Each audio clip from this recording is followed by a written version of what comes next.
wanted to talk about some other business people. Okay.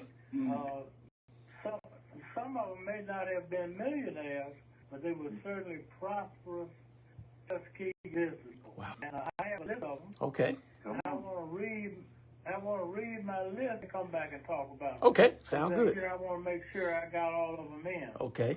So now you will be familiar with some of these at least. Okay. First of all, top of the list, Mr. A.C. Bull. A.C. Bull. He owned a grocery store and did some other things. Right. A.C. Bull. A.C. Bull. The next would be E.L. Williams.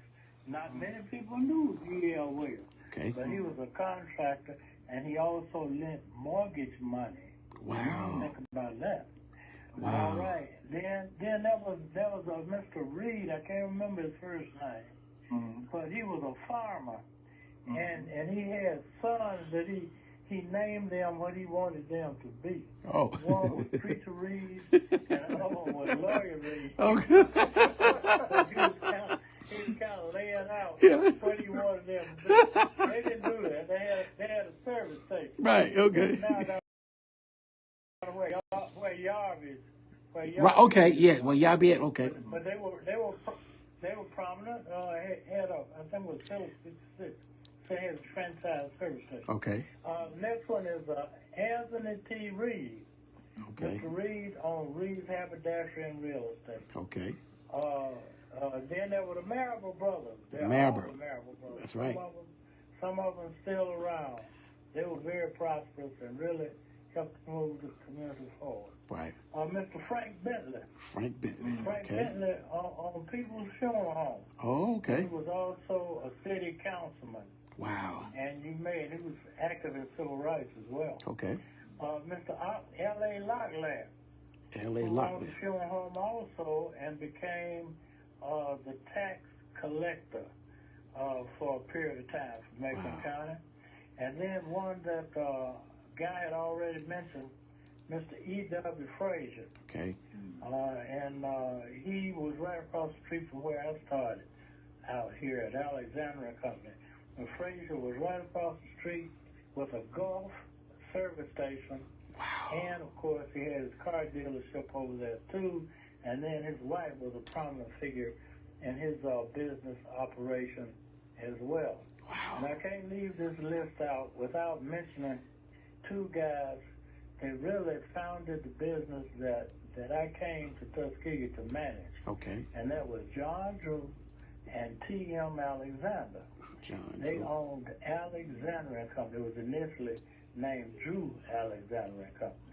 Wow. So it became, they cut the first part of it off and became Alexandria Company. And it will be interesting for me to tell you that one of the managers of Alexandria Company was Mr. Cavendish, who was a grandson of Booker T. Washington. Okay. And then Lionel Richie Sr. also was a manager. Wow. And then along came George Clay later in the situation. So I followed those great people as manager of Alexandria Company, which was a prominent business in Tuskegee for many years. Wow. So that's the list that I have. I can go back and Let's go. if you want. Okay, let's go. Talk about maybe. Okay. All right. A.C. Bull. A.C. Bull. Mr. Bull, when I came to Tuskegee in 67. Okay. 1967. And Mr. Bull was old at that point, had owned a grocery store. It was a prominent grocery store here in town. And the first store he owned burned down, and he built a new modern store located on Howard Road, and I think that's Washington. Is that Washington Street? Yeah, Washington, that's right. Right. That's where the supermarket was located. And it was a really fine store. It was like any other, store owned like the white folks. He did it right. Right. He did it. Now he also developed Bull Subdivision. Bull Subdivision. And everybody knows the Bull subdivision, but still a lot of land over there that has not been developed yet. Mr. Bull was quite a fine man, and he produced two sons that were prominent. Right. A.C. Bull Jr., who became a city council person, and George Bull, who was an accountant and businessman. He really did a lot of the management of the monies in that situation. And that was the first shop. That was the first shopping center in Macon County, by the way, too. First shopping center. Yes, History, it was. man. Tag it for And you. it was a really nice facility. Next guy was E.L. Williams, and not many people knew that much about E.L. Williams. He's kind of a quiet man, but he was quietly working. Right. He built many of those houses along Montgomery Road and down on Alabama Avenue and Parker Avenue. Wow. He actually built those houses, and he amassed enough money that he turned around and mortgaged the houses and let the people pay them off in installments. Wow. So that was fantastic. And I had never heard of that until I came to Tuskegee, somebody being that prominent that they could do that. But the E.L. Williams did. Okay. Then, as I mentioned, Mr. Reed, Okay. who was somewhat associated with Booker T. Washington and Carver. That's way back. And as I said, he had the sons, Preacher Reed and Lawyer Reed, Okay. and they had a franchise gasoline station. Okay. Now, that doesn't sound like it's so special today, but back then, that was very special. And there were two or three other franchise stations. Mr. E.W. Frazier owned one, Okay. which was Gulf. Mr. Snowden had a Shell station. Okay. And Bill Childs, I forget his might have been Standard. Chevron, yes. Yeah. Well, Standard was Standard before it became Chevron. They changed it over to Chevron. Okay. Yeah. But that was real special. Just like the car dealerships, there weren't black-owned gas stations around, prior to the 1960s. All right, Anthony Reed, The Reed. quite a guy, on Reed's Haberdashery. Really nice store. He really had nice clothes, and people here actually shopped there. And of course, Mr. Reed developed other real estate as well. And he had cleaners in that store and some apartments above it and behind it. So he was very prosperous. He owned the building that held Alexander Company when we were out on Montgomery Road, and a Williams Home Center was out there too. And as I said, we were across the street from E.W. Frazier and his car operation and his gas station. The Marable Brothers. Marable Brothers. Marable Brothers came to Tuskegee and started a salt mill. Okay. They operated that salt mill for several years. Okay. And they tell me they just got tired of all that hard work. So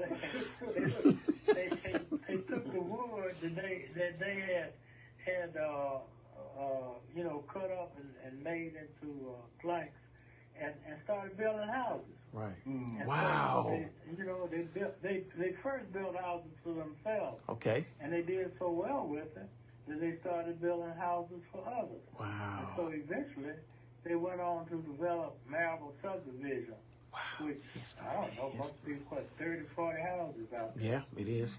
So they were very prominent. Then there was Mr. Frank Bentley. Now, I don't know if you all have thought about it, but funeral directors, black funeral directors, had a very special position in black communities. And they were usually the most prosperous people in town. And that's because they didn't have to be worried about having competition from white business folks, because they didn't want to deal with black bodies. And so the funeral directors, even now, still have almost a monopoly on handling black bodies. So they always tend to prosper in black communities. And of course, Frank Bentley and Mr. L.A. Locklear had very, very fine funeral homes here in Tuskegee. that moves me on to Mr. E.W. Frazier. Okay. Now, let me tell you a little bit more about that. When I came here in 1967, Mr. Frazier was actually, he didn't really have a car dealership. He had a brokerage situation.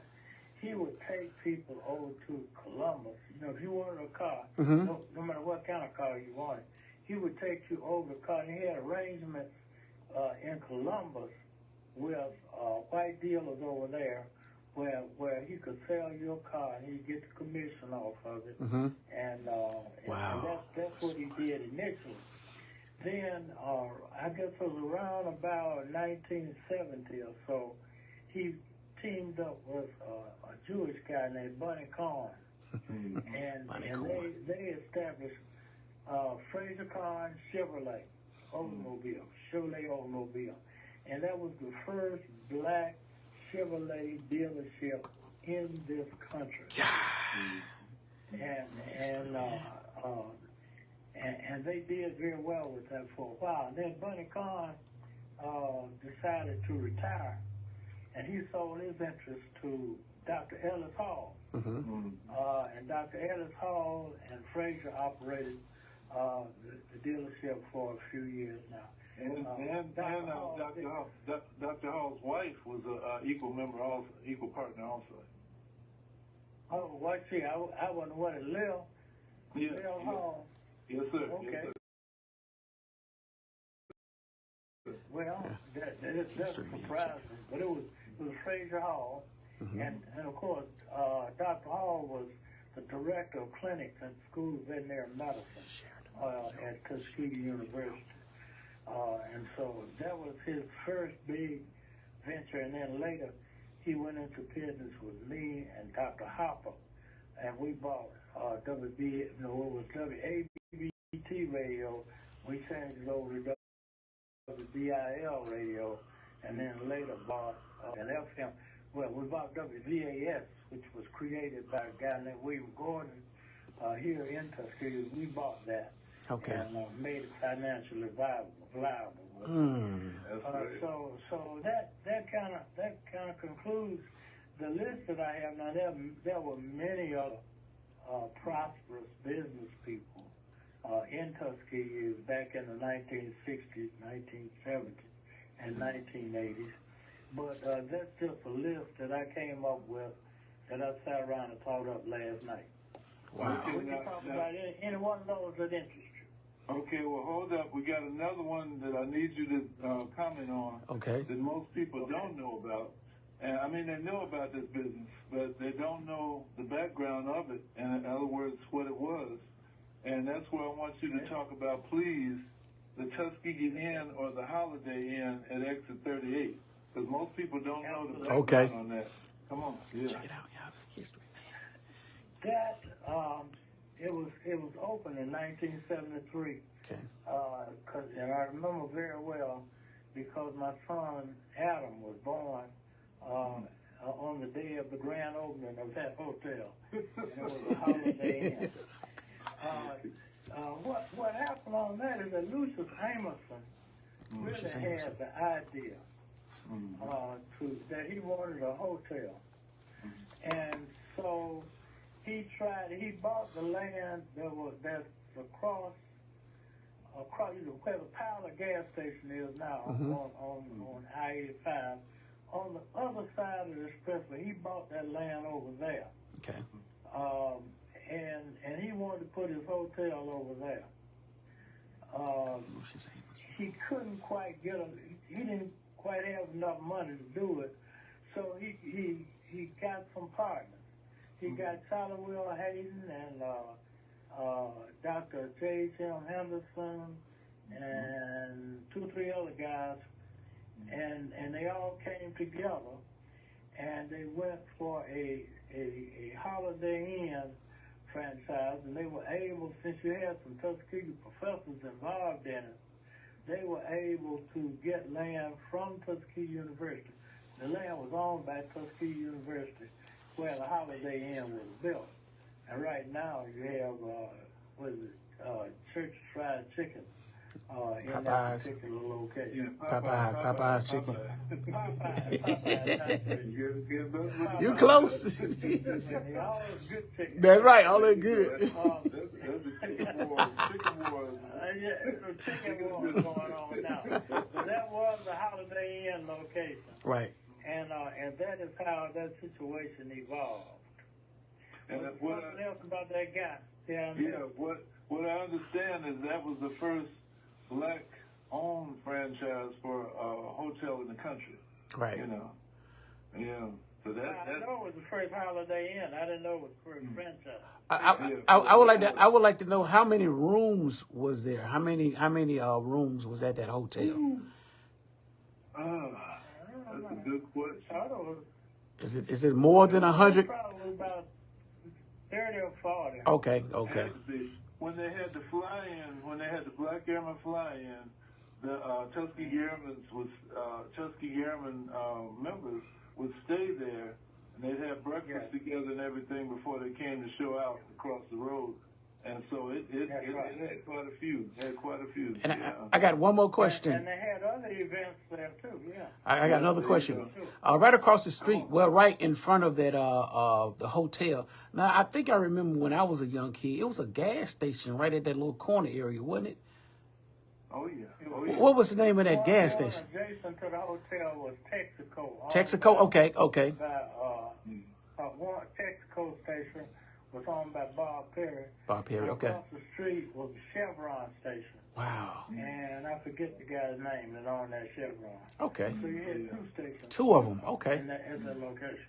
Wow. Yeah, that's it. Wow. Yeah. And again, that emphasis, I hope everybody gets that, what Senator was just saying, that literally to get a franchise, well, you say, you got a gas station franchise. No. Back then, the thing we were supposed to be good for is to be able to wash your windows. I know they don't do that no more. Right. Maybe check your water and then clean up. And that's all.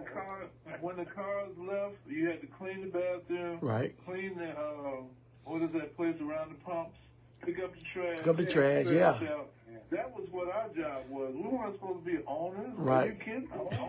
Owning them, man. A franchise. Simply the money coming into your pocket. That's right. Come on now. Right.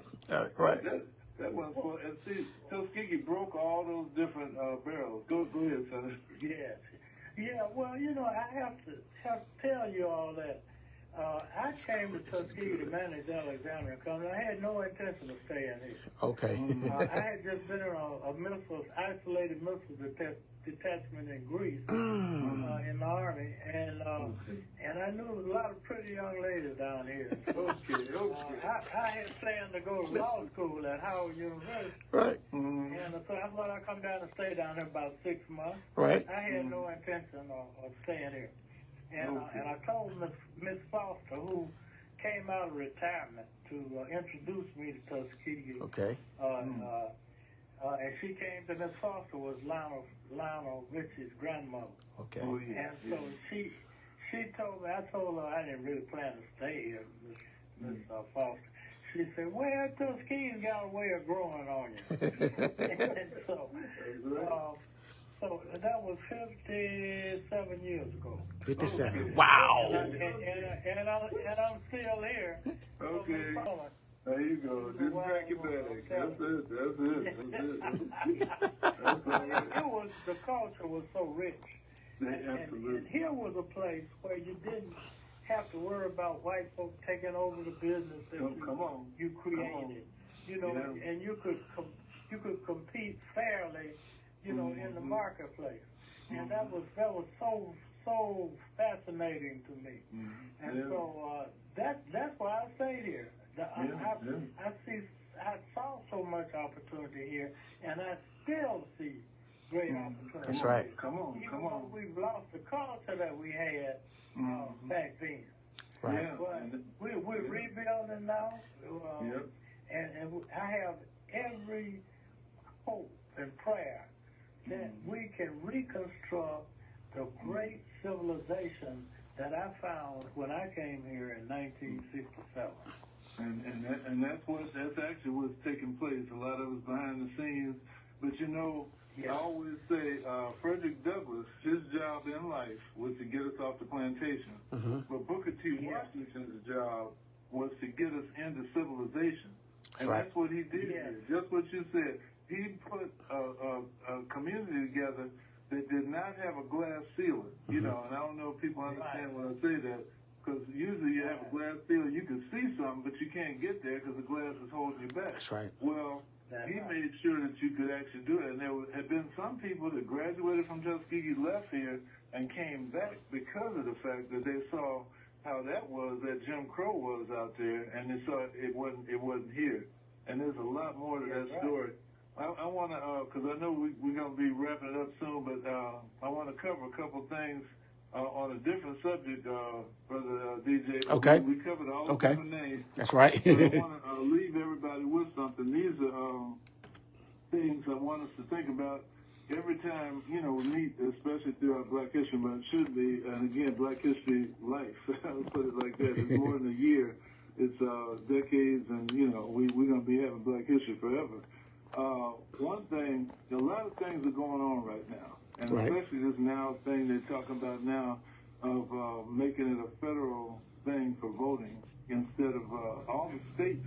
The states run the election. Okay, I need people to understand that. States run that, and that's in the Constitution, y'all. Okay, that's not just guys just saying something.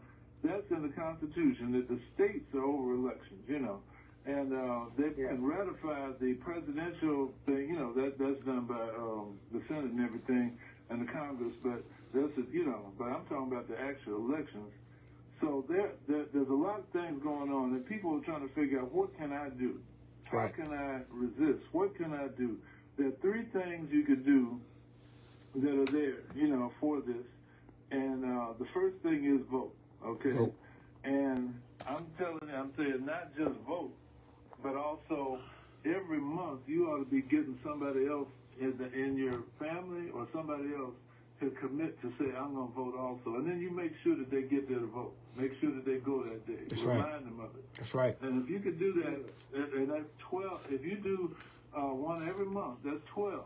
That's 12. And if everybody listening, you know, if there's 100 people listening, you know what that is? That's 1,200 people. That's 1,200. Okay? That's right. And so we got to get people, and we got to be active about that. It's not about saying I'm going to go out and talk to 30 people today. No. Just get that one person every month and talk to them. You know, get committed. And the thing is, the higher percentage any county has to vote, the more attention is paid to them. Okay? Services and everything come that way. Even if the person that you try to vote for doesn't get elected, the ones who do get in say, hold up, all them people voting, they can put me out of office. That's right. Okay. So that's the whole thing, voting. Number two, hold your dollar, and that's boycott. And that's the thing. We should not be in Target. And right now it's going on with Walmart and some other things too. In other words, if they do not want us to be counted, guess what? They don't need our money. And if they want to treat us a certain way and say diversity, equity, and inclusion doesn't work, then they don't need our money. And we're going to be talking about more about that coming into the next year, because 2027 is the 70th anniversary of the boycott that was here in Tuskegee. The one in Montgomery was 13 months. The one here was 48 months. Okay. And we shut it down, okay? And we messed it up so bad that they put us on the Constitution to get rid of Macon County, okay? That's how powerful we were. And that's just working with each other, which moves us into the next thing, because you can hold your money. You can take that money and reinvest it to start your own business. You can actually just hold it, just save it, you know. And you don't have to go to the store, you know, and we got to start shopping here in Macon County. They were boycotting McDonald's, and I said, fine, we got McDonald's here in Tuskegee and down in Shorter. Let's support those McDonald's, but we don't have to do the ones in any other place, you know. Just support the McDonald's here that are hiring people we know, you know, that type of thing. Right. So, but support the businesses here, the meat store, you know, the Dollar Tree, all the different ones that are right here. Let's support our own. And then you can support black businesses too. And if you go to MaconProgress.net, you can find some other black businesses to find those products that you get off of Amazon, because they're also, boycotting them. And I'm saying, if you got to go to Amazon, okay, let me just finish this real quick. If you got to do Amazon, just do it once every other month or so. You don't have to do it every day. Go ahead. I wanted to insert that all of the McDonald's in Lee County are owned by the same couple that owned the McDonald's here in Tuskegee. Right. And that's Paul Marshall and Dolly Marshall. Okay. They own all of those McDonald's. And they started right here in Tuskegee. Okay. So don't boycott them.